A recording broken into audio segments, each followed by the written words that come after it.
In this video, I'm going to show you how to maintain a mechanical sewing machine. Here are some things that will be useful for you to have while we're doing this exercise. This is how you take out the bobbin case.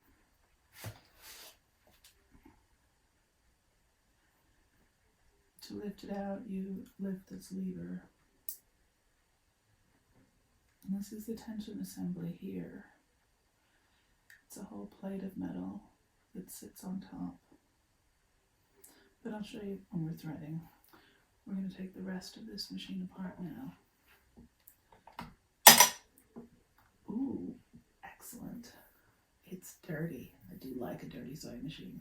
Well, I mean, I don't, but a dirty sewing machine is good when I'm demonstrating. Now, but let's go ahead and take out this part as well. This is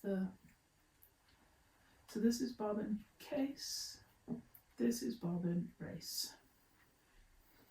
And what we have left here is the inner gubbins of the machine. And I can see there's some stuff to come out there. I do also keep a hold of my long tweezers because sometimes they're useful for picking things out. But I've opened this. I'm also going to take off the needle plate if I can. I have a feeling this hasn't been taken off since it was last serviced. It has enough height, and these old ones always do. You can use that. Now, don't lose these screws, whatever you do. So again, I'm just going to pop them in this little cup. Now, I'll just lift this straight up as carefully as I can. Oh my. Lots of stuff to clean in there, huh? I'm just going to see what happens if I can rip the dust off. I usually take my and push these out. If you could see those. I'm just pushing these little gobbets, I don't know what other word to use for them, out from in between the feed dogs. Now that's really going to be interfering with how well the fabric feeds on the machine. Look at that. A little plate of lint. I'm just lifting off the bits that I can see with my tweezers. I'm being super gentle. Now this stuff you're seeing at the top, if you didn't take off the needle plate, you wouldn't see it. You wouldn't actually know it was there. So you do have to take off the needle plate as well when you're cleaning your machine. What else have we got here? Now, even though this is a mechanical machine, I'm still going to say do not use canned air to clean it, because you don't want to push all this lint, and you see how this is like a cake of lint, right?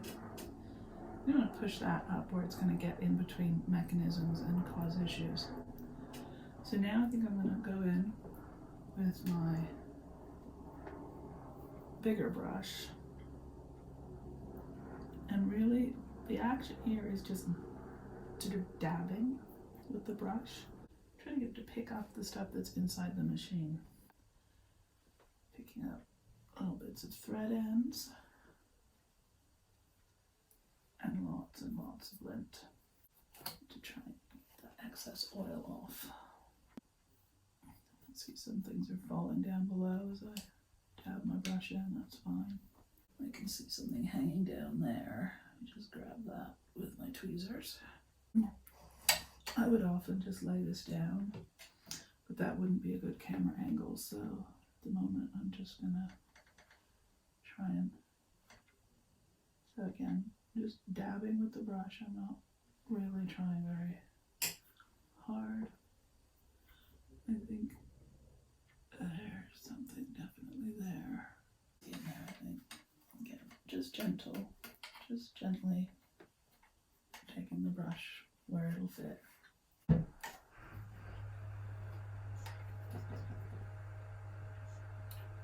Let's sort of see down in here, and I'm going to turn the hand wheel and see if I can see anything appearing. as I turn it on the top. Not really, there's a little bit, but not a lot. And down here, I think we have pretty much got it. To have a quick look at this. This one I'm just going to use the microfiber cloth again and wipe it as well as I can. Brush. This piece you don't really have to be all that gentle with. Just be careful with yourself because this is super sharp. That catches the thread as it comes down and pulls it around, and it's really sharp. You can hurt yourself. Alright, now that we've cleaned it, gotten all the gunge out, I'm going to see about putting it back together. It's actually much easier to put this all back together if you lay your machine carefully flat on its back. So I'm going to turn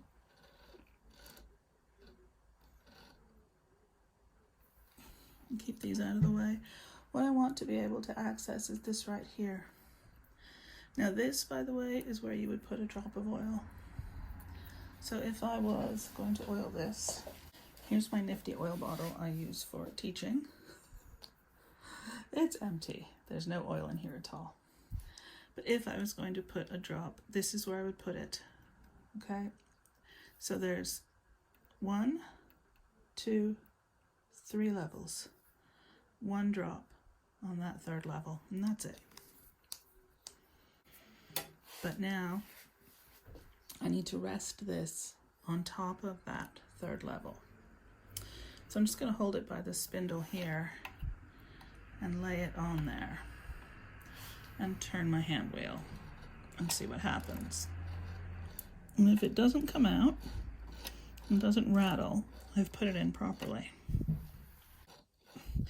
If you don't get it sitting on that, it will rattle and it will fall out. There you go.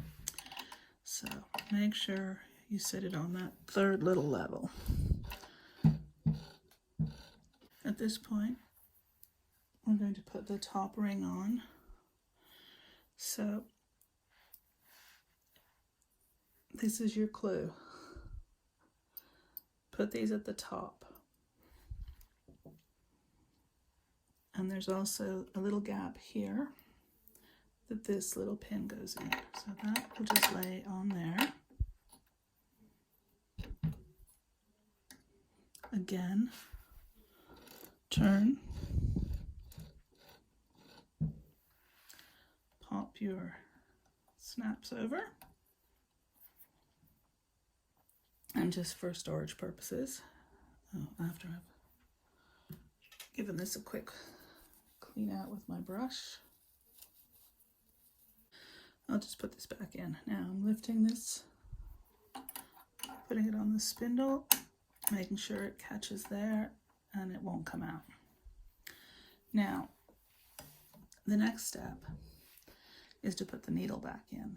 And we're gonna, before we do anything else, we're gonna put the needle back in and we're gonna very carefully, again, turn the hand wheel and make sure that everything is in the right place and the needle doesn't hit anything.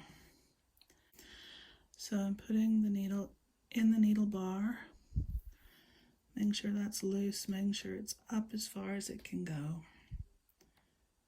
And I'm going to hold it in place carefully with my fingernail. I'm just finger tightening it right now. And I'm going to turn my wheel very slowly a few times. And I do not think my needle is hitting anything. Now I'll go ahead and stand the machine up.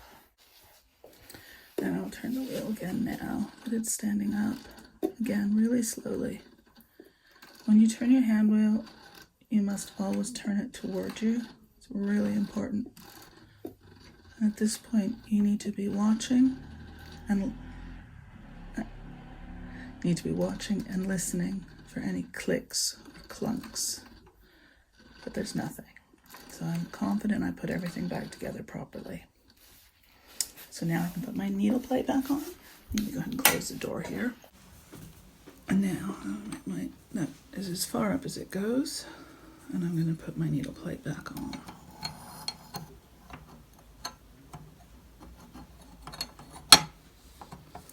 And it'll just slot down over the feed dogs. Now these screws do not need to be on deathly tight.